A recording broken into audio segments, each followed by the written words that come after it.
Ezra, Kabanata 4. Nang mabalitaan ng mga kaaway ng Huda at Benjamin na itinatayong muli ng mga bumalik mula sa pagkabihag ang templo ni Yahweh, ang Diyos ng Israel, kinausap nila si Zerubbabel at ang mga pinuno ng mga angkan at sinabi sa kanila, "Tutulungan namin kayo sa pagtatayo ng templo, sapagkat sinasamba rin namin ang inyong Diyos gaya ng pagsamba ninyo sa Kanya. Matagal na rin kaming nag-aalay ng handog sa Kanya, simula pa noong panahon ni Haring Esarhadon ng Assyria, na siyang nagdala sa amin dito."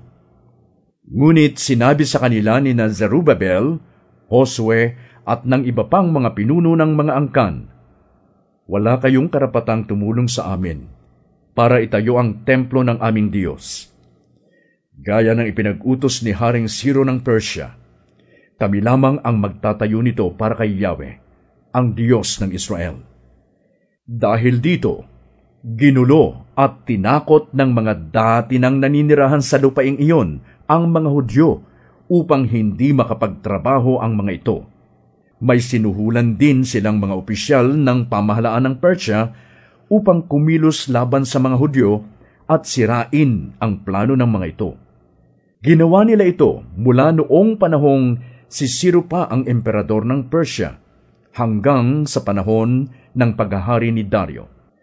Sa simula ng paghahari ni Xerxes, ang mga kaaway ng mga Hudyong naninirahan sa Huda at Jerusalem ay nagpalabas ng mga nakasulat na paratang laban sa kanila.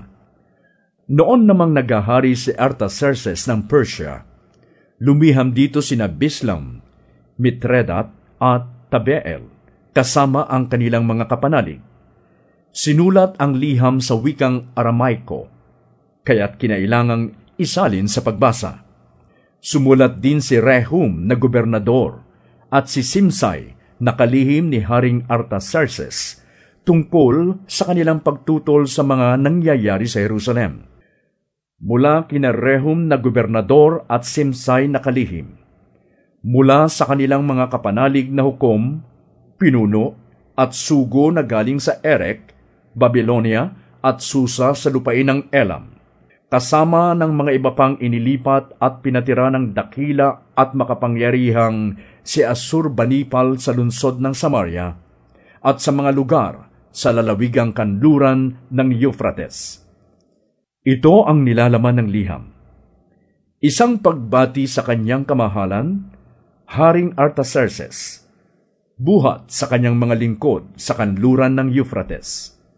Kamahalan, ipinapaabot po namin sa inyong kaalaman na ang mapaghimagsik at masamang lungsod ng Jerusalem ay muling itinatayo ng mga Hudyo na dumating mula sa mga bayang inyong nasasakupan, at ngayoy naninirahan doon.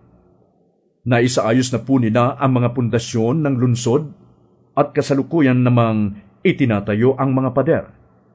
Kamahalan, kung maitatayo pong muli ang lungsod at pati ang mga pader nito, hindi na magbabayad ng mga buwis ang mga tao roon at mababawasan na ang malilikom na salapi para sa kaharian.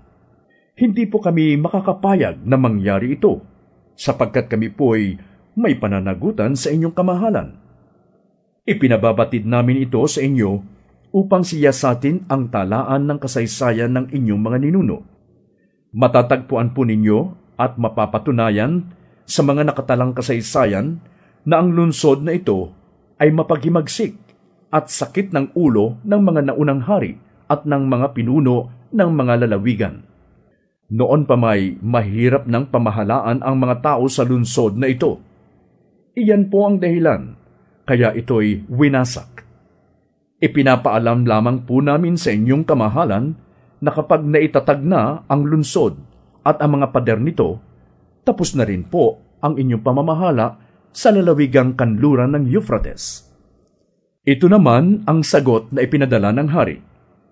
Para kina Rehum na gobernador at Simsai na kalihim, para sa kanilang mga kapanalig na naninirahan sa Samaria at sa mga lugar na nasa lalawigang kanluran ng Euphrates.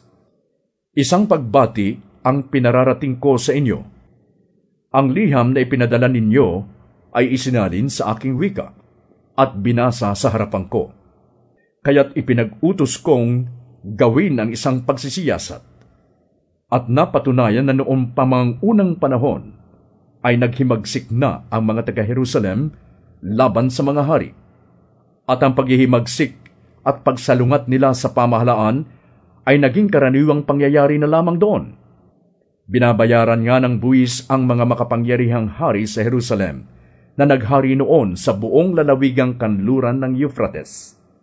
Dahil dito, ipag-utos ninyong ihintuna ng mga lalaking iyon ang muling pagtatayo ng lungsod hanggat wala pa akong ipinalalabas na utos tungkol dito. Gawin ninyo agad ito bago pa sila lumikha ng pinsala sa aking kaharian. Pagkatapos mabasa ni Rehum, Simsai at ng kanilang mga pinunong kapanalig ang liham ni Haring Artaxerxes, agad silang nagtungo sa Jerusalem at pilit na pinahinto ang mga Hudyo sa muling pagtatayo ng lungsod. Napahinto nga ang pagtatayo ng templo sa Jerusalem hanggang sa 2 taon ng paghahari ni Dario ng Persia.